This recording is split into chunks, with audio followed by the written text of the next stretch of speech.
ഞങ്ങൾ സമർപ്പിക്കട്ടെ. സമർപ്പണത്തിൻ സമയമായി.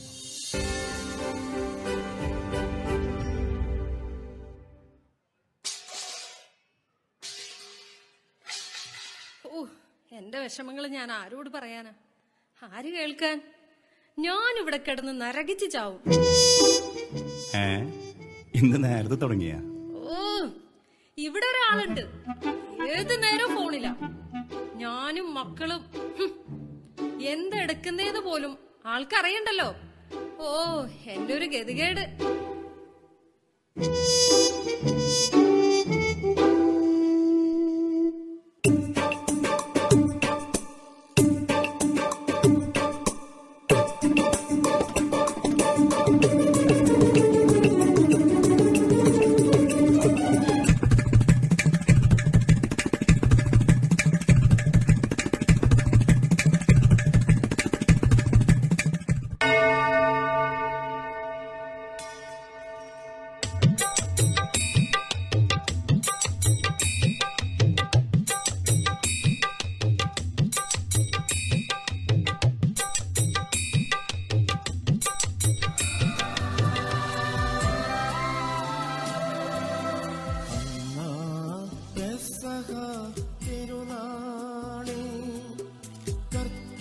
കർത്താവരുളിയ കൽപ്പന പോ തിരുനാമത്തിൽ ചേർന്നീടാ ഒരുമയുടെ ബലി അർപ്പിക്കാം.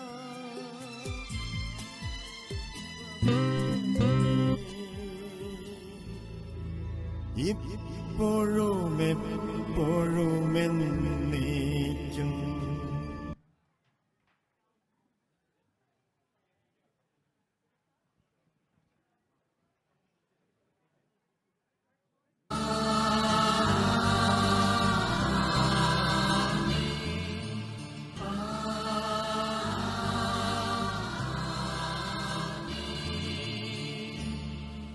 വിശുദ്ധീകരണത്തിന്റെ ബലിപീഠമേ സ്വസ്തി.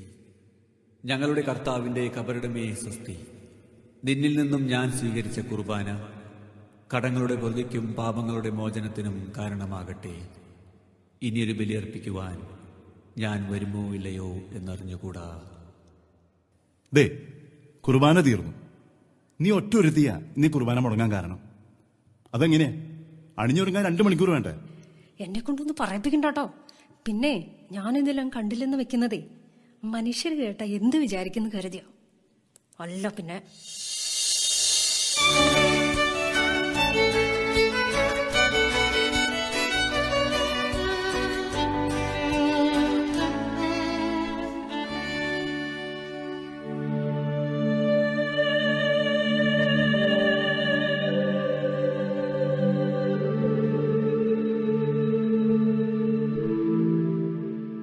നീ ബലിപീഠത്തിൽ കാഴ്ചയർപ്പിക്കുമ്പോൾ നിന്റെ സഹോദരന് നിന്നോട് എന്തെങ്കിലും വിരോധമുണ്ടെന്ന് അവിടെ വെച്ചോർത്താൽ കാഴ്ചവസ്തു അവിടെ ബലിപീഠത്തിനു മുമ്പിൽ വെച്ചിട്ട് പോയി സഹോദരനോട് രമ്യപ്പെടുക.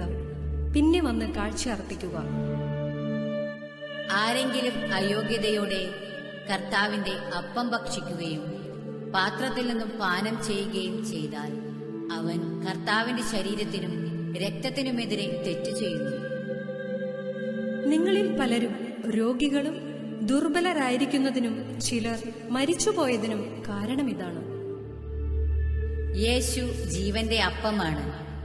നിങ്ങളുടെ പിതാക്കന്മാർ മരുഭൂമിയിൽ വച്ച് മന്ന ഭക്ഷിച്ചു, എങ്കിലും അവർ മരിച്ചു. ഇതാകട്ടെ മനുഷ്യൻ ഭക്ഷിക്കുന്നതിനു വേണ്ടി സ്വർഗത്തിൽ നിന്നും ഇറങ്ങിയ അപ്പമാണ്. ഇത് ഭക്ഷിക്കുന്നവർ മരിക്കുകയില്ല.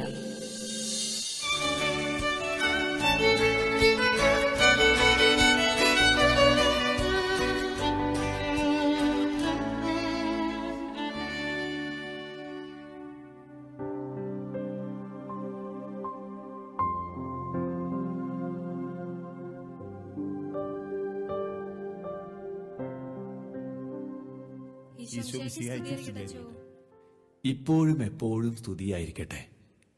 എന്തു പറ്റി? ഇന്ന് രണ്ടാളെയും കുർബാനയ്ക്ക് കണ്ടില്ലല്ലോ. ഞാൻ എന്ത് ചെയ്യാനച്ചാ? എന്ത് പറഞ്ഞാലും ഇവൾക്ക് മനസ്സിലാവില്ല. എന്നെ എന്റെ വീട്ടുകാരെ പറയാതെ അവൾക്ക് സമാധാനമില്ല. ഒരു കാര്യത്തിന് നേരത്തുനിന്ന് ഇറങ്ങി പോവാന്ന് വെച്ചാ അതിവിടെ ഈ വീട്ടിൽ നടക്കില്ല.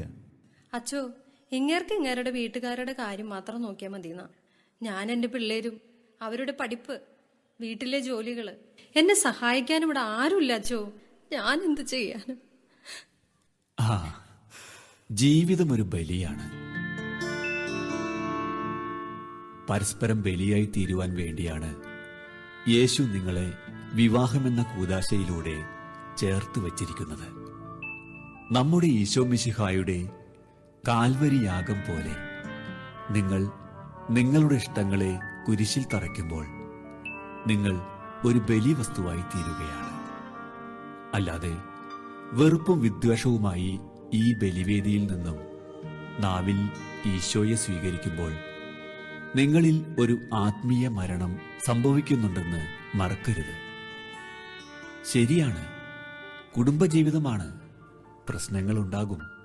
അതിനെയെല്ലാം ക്രിസ്തുവിന്റെ ബലിക്കല്ലിൽ സമർപ്പിക്കുമ്പോഴാണ് ഒരു ക്രിസ്തീയ കുടുംബം ജനിക്കുന്നത്.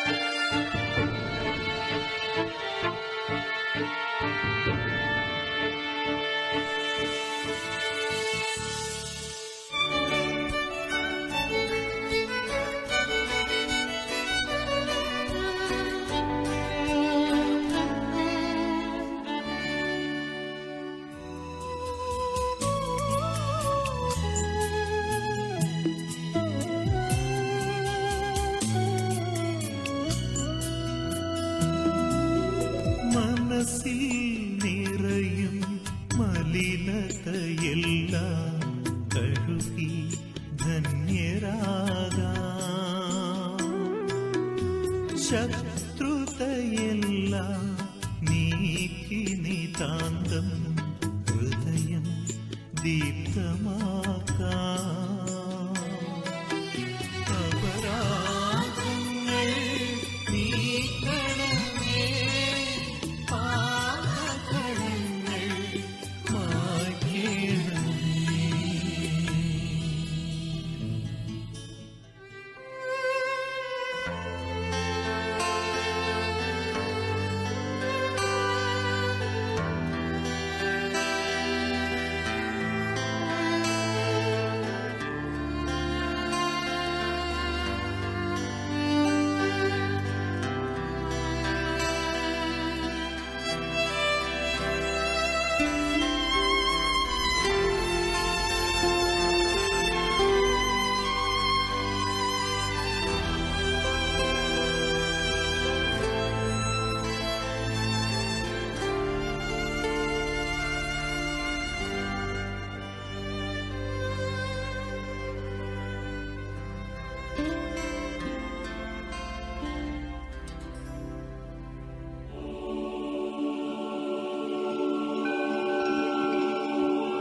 ഓരോ ജീവിതവും അപരന് വേണ്ടി മുറിക്കപ്പെടുമ്പോഴാണ് ഈ ലോക ജീവിത ദൗത്യം പൂർണ്ണമാകുന്നത്.